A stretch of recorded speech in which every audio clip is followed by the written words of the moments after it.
कि मेरा लड़का हो। मैं उसका जो इंटेंशन है चेस के लिए वो मैंने देखा, पागलपन देखा, और पागलपन देखने के बाद मेरे को लगा अगर बेटे के लिए नहीं सैक्रिफाइस करूंगा तो মা সংসার টানে বাবা সব ছেড়ে ছেড়ে চলে গেছে। প্রশ্ন হচ্ছে আমাদের জীবনে এমন এমন কিছু চলে গেছে, অবজেক্টিভ কোথায়? স্পাইরাল প্রশ্ন আছে তোর জীবনে অবজেক্টিভ বানাবো। আমি আজকে এখানে নিয়ে আসিনি, কোনো লিডার এনে গেছে বলিনি, কেউ জীবনে এই সব জায়গায় নিয়ে আসিনি। আরে ভাই আজকে যদি কেউ বল পেয়েছে না তারা সুপার স্মার্ট সিলভারে হাজার একটা প্রবলেমকে সলিউশন করেছে, হাজার একটা সমস্যা সমাধান করে আসছে। তুমি বলছো তোমার বাবা মান করছে, তুমি বলছো তোমার বাবা মান করছে, তাহলে কোন বাবা তুমি সম্মান করবে যাদের জীবনে কোনো অবজেক্টিভ নেই? আর আমি জীবনে একটা অবজেক্টিভ পেয়েছি, সেখানে বাবা আরে রইল না কারণ বাবা ফ্যামিলি ছেড়ে বসা সম্পর্কে আমার জীবনে যে অবজেক্টিভ থাকবে তাদের পূরণ করার জন্য যে সাপোর্ট করবে সেই জায়গা মা কিসের মা? যদি মা আমার জীবনে অবজেক্টিভ যদি সঠিক হয় আর সত্যি ভালোর জন্য কাজ করি সেটা সাপোর্ট করবে। কিন্তু আমরা হেরে যাই কোথায়? আমাদের বাপ মা ব্ল্যাকমেল করে যদি স্মার্টফোন করিস তোকে আর 2000 টাকা দিয়ে আমরা দেবো না।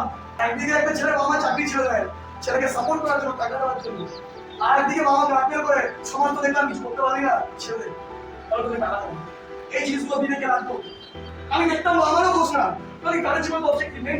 এই ছেলেটা বাবা অ্যাকচুয়ালি শিক্ষিত ডক্টর, বোঝে মার্কেটটা যে আমার ছেলে চেয়ে কিছু হতে পারে, আর আমার বাবা এদের অবজেক্টিভ নেই। এরা বাচ্চা মজা করে যে কিচ্ছু রাখেনি, মা খাচ্ছে বাবা খাচ্ছে সবাই খাচ্ছে, কিচ্ছু নেই, নিজের ওয়াইফকে কিচ্ছু দিতে পারেনি, নিজের বাচ্চা আছে কিচ্ছু দিতে পারেনি, না নিজের রেপুটেশন আছে, না কোনো সিকিউরিটি আছে, একটা জিনিস আছে 40 বছর বয়স হবে মাথার চলতো না, সেগুলি তোমাদের তোমার করতে হবে। আর না করা হবে খাইয়েছি এখন তুই স্যার সিনিয়র তোর সব, তোর সিনিয়র তোর সব ও ঝামেলা হবে, পার্টি ঝামেলা হবে। এই ছেলে 18 বছর ইংলিশ চ্যাম্পিয়ন হয়নি, 11 নম্বর 12 নম্বর বছরে অলরেডি ন্যাশনাল টুর্নামেন্টে চ্যাম্পিয়ন হয়েছিল। আপনি মনে করছেন আজকে পুরো একটা ওয়ার্ল্ড 4 জনকে হারিয়ে দিয়েছে, কি প্রাউড। কিন্তু সাইকোলজি বুঝতে হবে, টেনে ঢোকাও, তুমি নিজেকে প্রকাশে জায়গা দাও, ফিল করো কতটা অ্যাকচুয়ালি স্ট্রং লেভেলের মাইন্ডসেট করতে হবে।